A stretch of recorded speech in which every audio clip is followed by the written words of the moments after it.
Halo sahabat-sahabat pionir sekalian, senang berjumpa dengan sahabat-sahabat saya.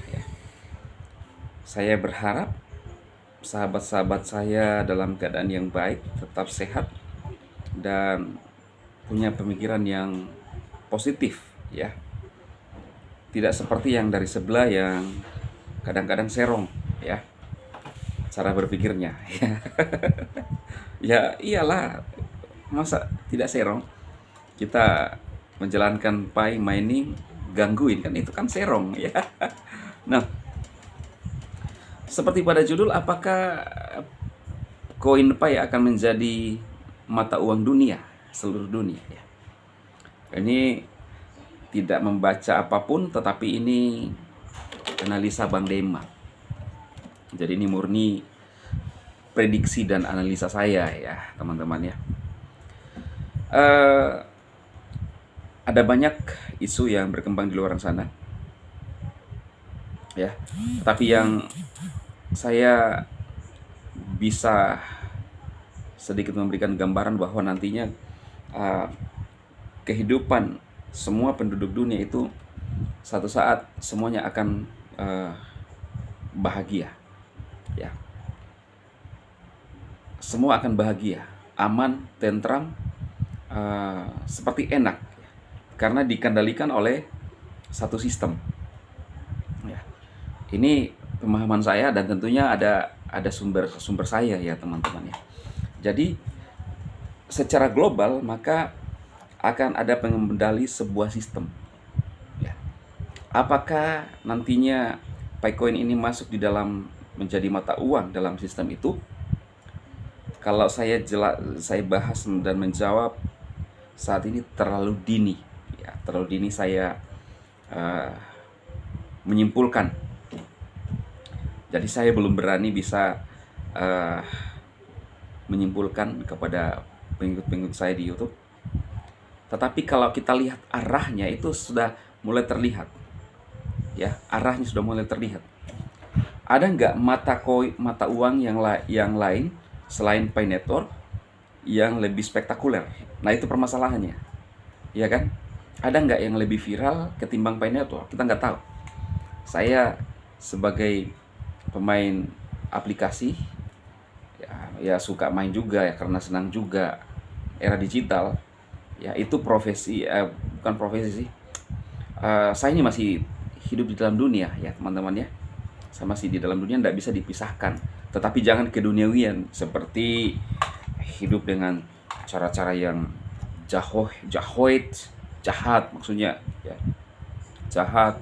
Kemudian, ya, itu cara-cara yang tidak baik, ya. Nah, kita hidup di dalam dunia, tetapi kita masih butuh seperti makan. Ya kalau kerjaan-kerjaan, siapapun kan yang hidup di dunia ini pasti kita realistis aja lah, ya. Siapapun itu, siapapun butuh kebutuhan, ada kebutuhan, ya. Tapi ada orang yang memilih profesinya apa untuk mendapatkan income, ya. Kalau saya, ya bukan cuma ini, ya teman. Memang saya suka memberikan motivasi kepada teman-teman. Nah, jadi menurut saya kita akan lihat beberapa langkah ke depan, ya, apa yang terjadi dengan Pi Network ini, ya. Kalau ada yang lebih viral daripada Pi Network, ya mungkin itu bisa menjadi sebuah mata uang untuk ke seluruh dunia, ya kan. Tapi kan sampai saat ini belum ada. Yang koin saja di urutan pertama BTC, Bitcoin. Tapi itu kan dalam bentuk koin, kripto, ya. Sedangkan Pi Network ini kita belum tahu jatuhnya apakah kripto atau uang digital. Tetapi kalau menurut informasi, ya uang digital, bisa untuk barter, bisa untuk bertransaksi. Nah, ya, ciri-ciri itu ada, tapi saya nggak berani menyimpulkan, ya kan, gitu teman-teman. Karena banyak sekali sekarang yang muncul yang mengatasnamakan currency, ya. Ya, mau itu currency benar atau currency palsu, ada banyak yang bermunculan. Tapi minimal kita ini bisa menguji, bisa menganalisa. You know, menganalisa. Wah, Bang Dema keren sekali. Ya sedikit Inggris-Inggris lah. Namanya juga motivator ya.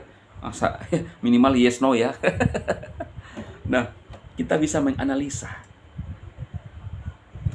Pi Network ini tidak dibeli, hanya di mining, dan berapa negara mining di sana.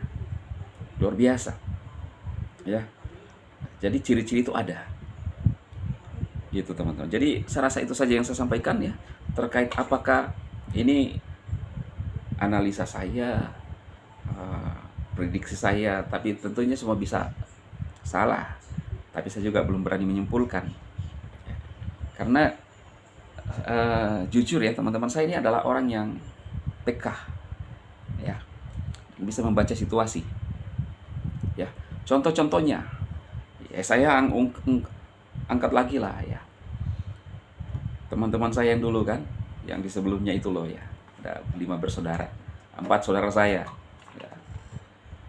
Mereka terus bersama-sama, tapi nggak bisa membaca situasi. Ya, kadang-kadang ada pertemuan, tapi mereka nggak bisa baca situasi. Karena manusia itu dipegang dari mana? Dari ini. Ya. Kalau sudah tidak ada kesesuaian antara satu dengan yang lain, itu sudah perlu dipertanyakan. Ya, kemudian kita coba mulai membandingkan atau ada sumber-sumber lain. Nah, kalau tidak ada kesesuaian, perlu dipertanyakan. Kalau terus kita pelajari, ya udah kita ngomong aja ini nggak benar. Ya. Nah, kalau analisa saya, ciri-ciri itu ada ke sana untuk Pi. Dan yang sekarang juga saya kerjakan ada beberapa token. Kenapa saya kerjakan? Walaupun sempat terkesan drop, tapi saya kerjakan lagi karena analisa saya. Tapi saya nggak anjurkan teman-teman untuk mengikuti saya. Masing-masing kita ya, masing-masing kita. Karena orang itu cenderung mau main aman, tidak mau resiko. Ya, saya sih sedikit pingin resiko tapi kecil-kecil, jangan terlalu besar, yang bisa ditanggung. Tapi yang parahnya orang tipe mau untung tapi nggak mau resiko. Ini ya udah nggak usah ngapa-ngapain aja lah, tidur di kamar ya. Dan ada yang lebih parah lagi ya, nyinyir. Ini dia yang paling yang paling parah ini teman-teman ya. Hari ini saya WD di Top sebagai testimoni bagi teman-teman, karena saya nggak bisa membela siapapun. Saya ini selalu mengambil posisi independen. Ketika mereview sesuatu nggak membela, saya lebih membela rekan-rekan semua, karena saya lebih peduli dengan orang-orang di luar sana. Kenapa?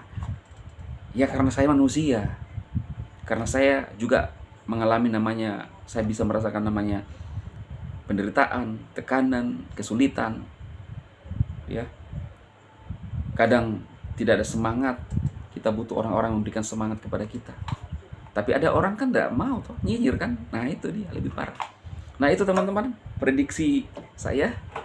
Semoga bermanfaat bagi teman-teman. Jangan lupa Bang Dema punya 1,8 juta pioner subscribe ya, maksudnya. Salam kenal Bang Dema, channel Bang Dema padanya. Tidak ada edit ya, tidak ada trailernya ya. Tetapi yang paling penting adalah spiritnya, semangatnya, dan ketulusannya. Itu dong Bang Dema. Salam.